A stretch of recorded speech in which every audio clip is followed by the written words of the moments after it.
Hello everyone, welcome back to my YouTube channel.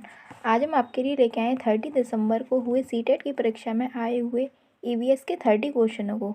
तो discuss करते हैं हम फर्स्ट क्वेश्चन के साथ। हमारा फर्स्ट क्वेश्चन आया था और जो आपको आंसर दिए जा रहे हैं सारे ऑफिशियल आंसर हैं। भारत में भोजन बनाने के लिए निम्न में से किस प्रकार के तेल का सबसे कम उपयोग होता है? सबसे कम उपयोग किस तेल का होता है? पाम का तेल। और सबसे ज़्यादा उपयोग किसका होता है? सरसों के तेल का होता है। अब चलते हैं क्वेश्चन नंबर सेकंड पे।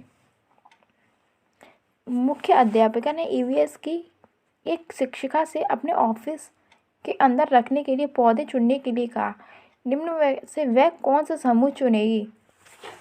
इसका राइट आंसर होगा आपका एलोवेरा, मनी प्लांट और क्रोटन का। चलते क्वेश्चन नंबर 64 पे। गांव में यह देखना साधारण है कि महिलाएं अनाज में से भूसी कैसे निकालती हैं। इस विधि को क्या कहा जाता है? इसका राइट आंसर होगा आपका क्या? निष्पादन, फटकना। जो गांव में फटकते हैं उससे सूप से फटकते हैं, उससे भूसी अलग की जाती है गायों के लिए। अब चलते क्वेश्चन नंबर 65 पे। जीवों में संबंध, जबकि एक जीव को साहचर्य से लाभ होता है और दूसरे को हानि होती है, ये क्या कहा जाता है? इसको क्या बोलते हैं हम?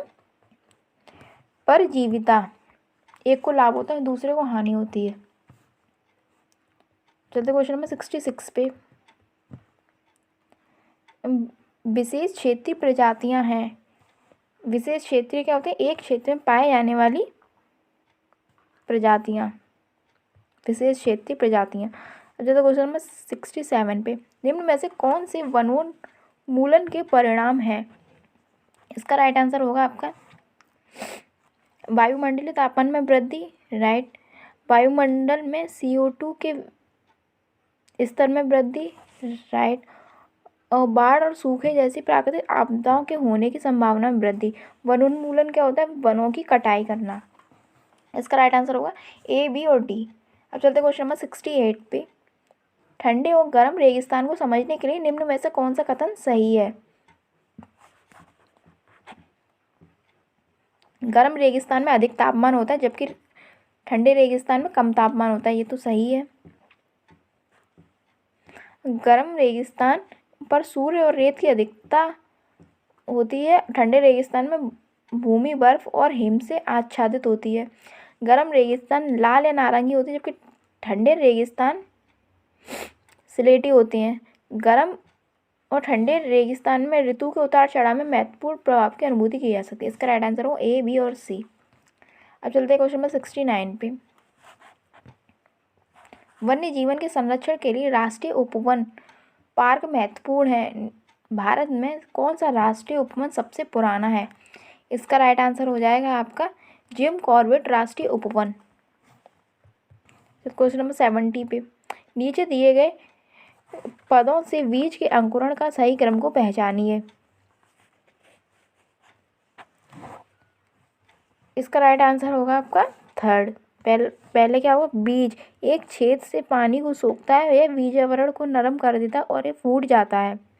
फिर इसके बाद दूसरी क्रिया होगी, बीज से एक छोटी जड़ निकलती है जो कि नीचे की ओर बढ़ती है।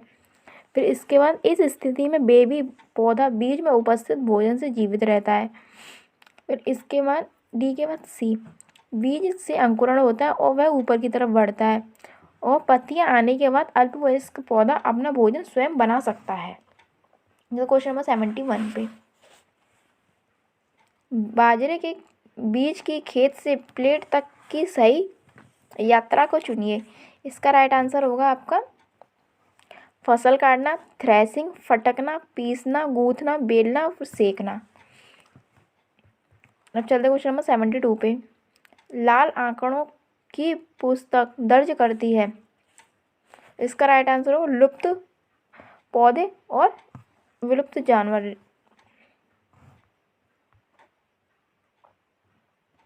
चलते क्वेश्चन नंबर 73 पे sorry. Nehru institute of mountaineering स्थित है, कहाँ पर है? ये उत्तरकाशी में स्थित है। तो क्वेश्चन नंबर 74 पे। पहचानिए निम्नलिखित राज्यों में से किसकी दिशा में समुद्र है? किसकी एक दिशा में समुद्र है? इसका राइट आंसर होगा आपका गुजरात, महाराष्ट्र, गोवा, कर्नाटक, केरल, तमिलनाडु, आंध्र प्रदेश, पश्चिम बंगाल और उड़ीसा। चलते हैं क्वेश्चन नंबर 75 पे। फसल काटने का पर्व खुशी और उल्लास का प्रमुख अवसर होता है, सही कथन को पहचानिए। इसका राइट आंसर होगा ए और डी सही है। उत्तर प्रदेश, बिहार और मध्य प्रदेश के तिल संक्रांति को मनाया जाता है, और महाराष्ट्र में गुड़ी पड़वा, असम में बिहू और पश्चिम बंगाल में नवान्न मनाया जाता है। अब क्वेश्चन नंबर 76 पे। लोकेश भूमि भरण और उसके प्रभाव के विषय में बात कर रहे थे। उन्होंने छात्रों को समीपवर्ती भूमि भरण क्षेत्र में जाने के लिए कहा तथा उसके विवरण केस स्टडी तैयार करने के लिए कहा। यह क्रियाकलाप महत्वपूर्ण है क्योंकि इसका राइट आंसर होगा आपका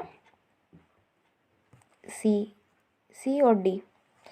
सी में क्या है, यह छात्रों के कक्षा से बाहर जाने व आनंद देने में सहायक है, और यह छात्रों को समस्या के विश्लेषण तथा उसके हल के विषय में सोचने में सहायक है। चलते क्वेश्चन नंबर 77 पे। विद्यार्थियों को पर्यावरण समस्याओं तथा उनके समाधान संबंधित मॉडल बनाने में राष्ट्रीय प्रदर्शनी में भाग लेने के लिए कहा जाता है। यह विद्यार्थियों को संलग्न रखने का अच्छा तरीका है क्योंकि मॉडल बनाने में विद्यार्थियों की सृजनशीलता और समालोचनात्मक सोच का विकास होता है, उनकी क्रिएटिविटी और क्रिटिकल थिंकिंग का डेवलपमेंट होता है उनका। तो जब हमें बच्चों को नए नए कार्य करने के अवसर प्रदान करने चाहिए। चलते क्वेश्चन नंबर 78 पे। पर्यावरण अध्ययन की शिक्षिका निम्नलिखित में से कौन सी क्रियाकलाप का अपने विद्यार्थियों को में प्रक्रिया कौशल विकसित करने के लिए उपयोग कर सकती है। इसका राइट आंसर होगा बागवानी करना। चलते क्वेश्चन नंबर 79 पे। बगीचे में 2 बर्तनों में बीन के बीज बोए गए। अध्यापक ने राधा को एक बर्तन में छाया और दूसरे बर्तन में सूर्य का प्रकाश रखने के लिए कहा। राधा को प्रतिदिन के अवलोकन का रिकॉर्ड रखने को कहा। इसका राइट आंसर होगा अवलोकन कौशल विकसित करने में। चलते क्वेश्चन नंबर 80 पे।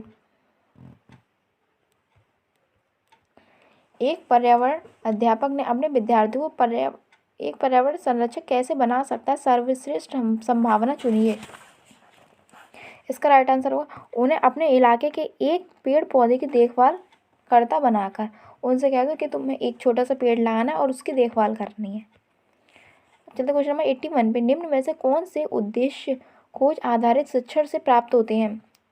विद्यार्थियों की जिज्ञासा में वृद्धि होती है, सीखने में व्यस्तता, छात्रों में परस्पर सामाजिक क्रिया और निम्न स्तरीय संज्ञानात्मक प्रक्रिया का विकास।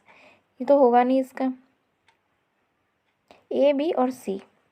चलते क्वेश्चन नंबर 82 पे। छात्रों में शिक्षण योग्यता सुधारने के लिए अनुभवजन्य शिक्षण महत्वपूर्ण है। इसमें से कौन सी उपलब्धि अनुभवजन्य से प्राप्त की जा सकती है। इसका राइट आंसर होगा आपका ज्ञानेंद्रिय अनुभव, ठोस अनुभव और कौशल प्रक्रिया में सुधार। चलते क्वेश्चन नंबर 83 पे। सचिन सामाजिक आर्थिक अभावग्रस्त पृष्ठभूमि से संबंध रखता है। उसकी कक्षा अध्यापिका श्रीमती खुराना को उसकी सहायता करनी चाहिए और कक्षा में ऐसा वातावरण और स्थिति बनानी चाहिए जिससे कि उसे एक अलग समूह के रूप में चिन्हित करे।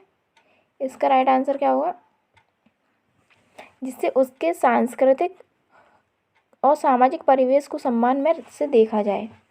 चलते क्वेश्चन नंबर 84 पे। निम्न में से कौन सा एक पर्यावरण अध्ययन के अध्यापक को लिए ईवीएस कक्षा को प्रभावशाली बनाने में सहायक होगा। विद्यालय का बगीचा, संप्रेषण तकनीक, सूचना व संप्रेषण तकनीक। इसका राइट आंसर होगा ए और सी। अब चलते क्वेश्चन नंबर 85 पे। श्रीमती मेहरा अपने छात्रों को परस्पर संबंधों, सामाजिक विशेषताओं, गुणों का विकास करना चाहती है। वे अपनी पर्यावरण अध्ययन की कक्षा में किस आकलन के साधन का उपयोग करें। इसका राइट आंसर होगा आपका बी और सी, चर्चा द्वारा और सामूहिक क्रियाकलाप द्वारा। चलते क्वेश्चन नंबर 86 पे। पर्यावरण अध्ययन के अध्यापक श्री मेहरा जी अपनी कक्षा में हमेशा भारत का मानचित्र लेकर जाते हैं, क्योंकि मानचित्र छात्रों को स्थान और दिशाओं की स्थिति समझाने में सहायक होते हैं। तो क्वेश्चन नंबर 87, अर्जुन अक्सर पर्यावरण की कक्षा में विद्यार्थियों से खेल के मैदान से लौटते हुए क्या देखा, उसके विषय में रोचक प्रश्न पूछते हैं। इस प्रकार के विद्यार्थियों के किस कौशल का आकलन करते हैं? इसका राइट आंसर होगा अवलोकन कौशल का, ऑब्जर्वेशन स्किल का। तो क्वेश्चन नंबर 88 पे, प्राथमिक स्तर के लिए कौन सी विधि पर्यावरण अध्ययन शिक्षण के लिए अच्छी नहीं है? इसका राइट आंसर होगा कक्षा अध्यापन में प्रत्यय और तथ्य देना। उनको बस रटवाते रहो, तथ्य बताते हो, उन्हें कुछ घुमाओ नहीं, ये अच्छी नहीं है तकनीक। अब चलते हमारा क्वेश्चन 89 पे। श्रीमती मनीषा पर्यावरण अध्ययन के शिक्षण के लिए अच्छा वातावरण बनाना चाहती हैं। वे योजना बनाती हैं कि आस पास के क्षेत्र के सर्वे का आयोजन करना। अब चलते क्वेश्चन नंबर 95, हमारा आज का लास्ट क्वेश्चन।